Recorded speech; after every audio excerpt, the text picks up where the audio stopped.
ابنائے Hormuz دنیا کے نقشے پر صرف ایک پانی کی لکیر نظر آتی، لیکن حقیقت میں یہ دنیا کا سب سے خطرناک دروازہ ہے۔ ایک ایسا دروازہ جس کے ایک طرف تیل کے خزانے ہیں اور دوسری طرف عالمی طاقتوں کے جنگی بیڑے۔ ڈارک آئل کی ویڈیوز میں آنے کا بہت بہت شکریہ۔ یہاں رات کے وقت جب سمندر پرسکون دکھائی دیتا ہے، تب بھی یہاں سب کچھ خاموش نہیں ہوتا۔ ریڈار اسکرینوں پر حرکت کرتے نقطے، زیر آب سینسرز، ڈرون نگرانی اور وہ ابدوزیں جنہیں دنیا کبھی نہیں دیکھتی۔ ابنائے ہرمز کے صرف اوپر ہی جنگی منظر نہیں بلکہ اس کے نیچے بھی ایک خفیہ جنگ جاری رہتی ہے۔ دنیا کے تقریباً 20% سے زیادہ تیل کی ترسیل اسی راستے سے گزرتی ہے، لیکن کم لوگ جانتے ہیں کہ یہاں سے گزرنے والے ہر بڑے آئل ٹینکر کی حرکت سیٹلائٹ سے لمحہ بلمحہ مانیٹر کی جاتی ہے۔ یہ مانیٹرنگ صرف ایک ہی نہیں بلکہ کئی ممالک کی طرف سے کی جاتی ہے۔ آج کل امریکہ کا 5واں بحری بیڑا خطے میں موجود ہے اور ایران کی ریولوشنری گارڈ بحریہ اپنے تیز رفتار کشتیوں اور ساحلی میزائلوں کے ساتھ ہم وقت تیار رہتی ہے۔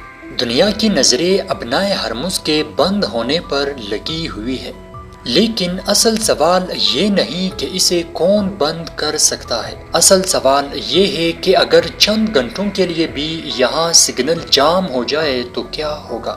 ماہرین کا کہنا ہے کہ اس بار جدید جنگ صرف میزائلوں سے نہیں لڑی جائے گی، بلکہ اس بار سائبر حملوں سے دشمن کو زیر کیا جائے گا۔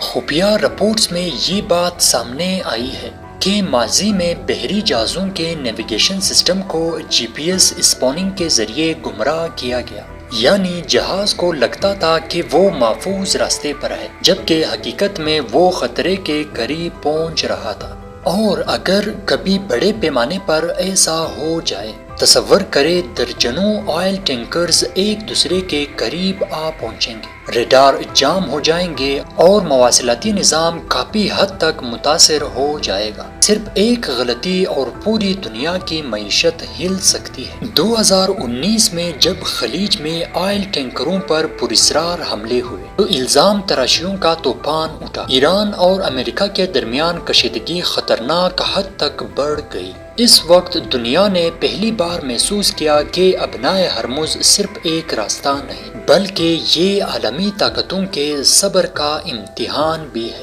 یہاں ایک اور کم سنی جانے والی حقیقت یہ ہے کہ ابنائے ہرمز مکمل طور پر ایران کے کنٹرول میں نہیں ہے، بلکہ بین الاقوامی سمندری قوانین کے تحت اسے عالمی گزرگاہ سمجھا جاتا ہے۔ یعنی اگر کوئی ملک اسے بند کرنے کی کوشش کرے تو یہ صرف علاقائی مسئلہ نہیں رہے گا بلکہ یہ عالمی تصادم میں بدل سکتا ہے۔ اور سب سے خوفناک پہلو یہاں یہ ہے کہ اگر یہاں جنگ چھڑتی ہے تو یہ روایتی جنگ نہیں ہوگی، یہ ڈرونز، ابدوزوں، سائبر حملوں اور معاشی پابندیوں کی جنگ ہوگی۔ ایسی جنگ جو شاید گولی چلنے سے پہلے ہی عالمی منڈیوں کو گرا دے، کیونکہ چین، یورپ اور ایشیائی معیشتیں اس راستے پر انحصار کرتی ہے۔ اگر یہ بند ہو جائے تو تیل کی قیمتیں آسمان کو چھو سکتی ہیں، اسٹاک مارکیٹ کریش ہو سکتی ہے اور ترقی پذیر ممالک شدید بحران میں جا سکتے ہیں۔ یعنی یہاں فائر ہونے والی پہلی گولی شاید سمندر میں چلے، لیکن اس کی گونج دنیا کے ہر شہر میں سنائی دے گا۔ ابنائے ہرمز ایک خاموش دروازہ ہے، مگر اس کے پیچھے طاقت، سیاست، خوف اور رازوں کی ایک پوری دنیا چھپی ہوئی ہے۔ اور شاید سب سے بڑا راز یہ ہے کہ دنیا اسے بند ہونے نہیں دے سکتی، لیکن کچھ طاقتیں جانتی ہیں کہ صرف اس کے بند ہونے کا خوف بھی کافی ہے۔ مزید آپ اس بارے میں کیا جانتے ہیں؟ اپنی رائے کمنٹ سیکشن میں ضرور کیجیے، کیونکہ اب میں ملوں گا آپ لوگوں کے ساتھ ایک نئی انٹرسٹنگ ویڈیو میں۔ تب تک کے لیے اپنا خیال رکھیں۔ Thanks for watching video. اللہ حافظ۔